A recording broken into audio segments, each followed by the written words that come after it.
액션.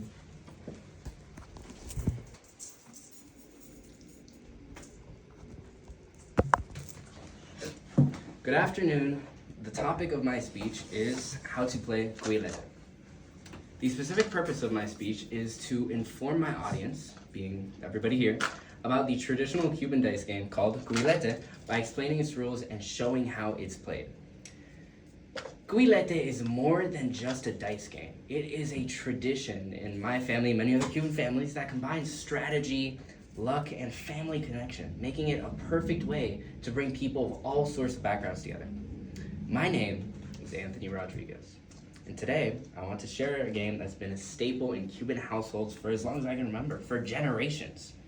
Cubilete. It's a fast-paced dice game that's not only really fun, but also a way to connect with family and friends through laughter, competition, and tradition. And trust me, the competition gets insane. Now, I would like to provide a brief history on Cubilete.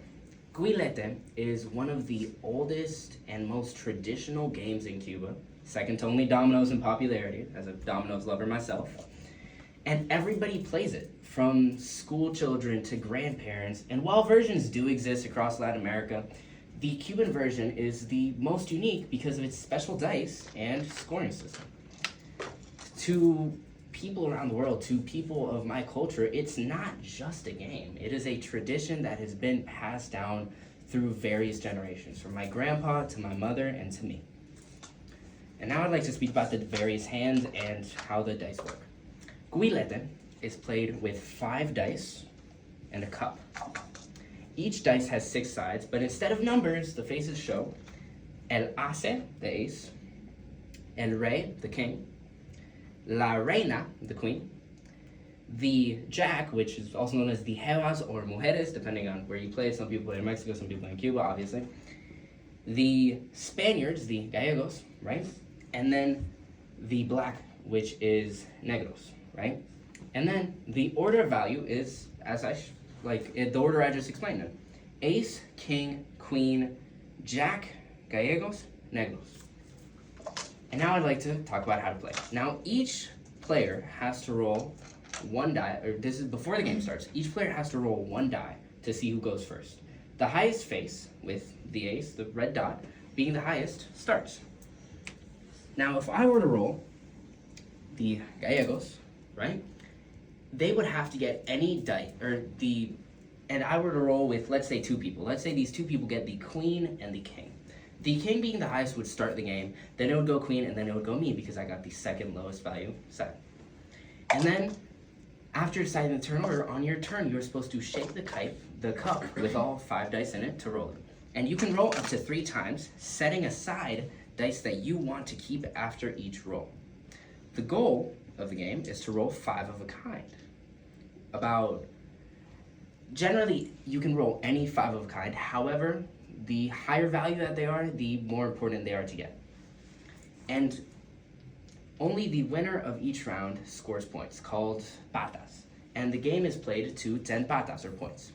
Now I'd like to speak more about the conditions of the hands, specifically about carabinas. The ultimate goal is to roll a carabina, which instantly wins the round and gives bonus points. And there are 3 types of carabinas. The first one is the carabina de aces. The carabina de aces, you're supposed to get 5 aces, so 5 dots in 3 rolls. If you are able to do this, you gain 10 patas, or 10 points, and you end the game instantly. You win outright, which is pretty impressive, but it's also very difficult to get, so you shouldn't always bet on it. Then, there is the natural carabina de kings.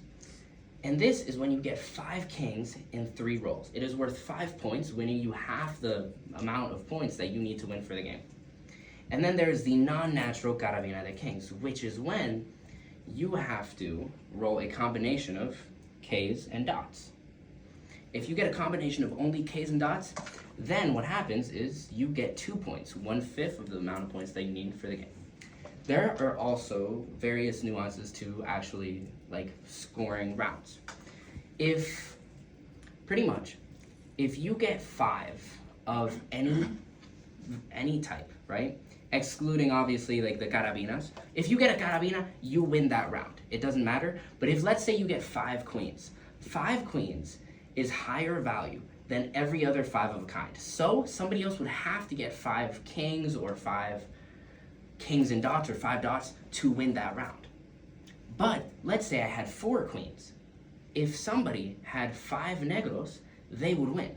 5 of anything is greater than 4 of anything, always. And that works for 4 of anything is greater than 3 of anything, pretty much. The only time where the values of the dice really matters is when either in your first roll you gain like a lot of a low value one, which you might want to say, hey, I got 5 gallegos in one roll, you have to beat me in one roll, which you can also say. If you set the roll, you can, if you get a really good hand on your first throw, you can set that. But it would also be advisable to maybe keep going because you want a carabina.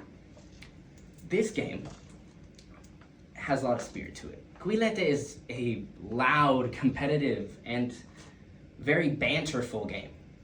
And it's not just about the dice, it's about the energy around the table, the cheering, the bragging rights that come with every win. It is about the connection that it gives. Cubilete is more than just rolling dice. It's about rolling into tradition, laughter, and connection.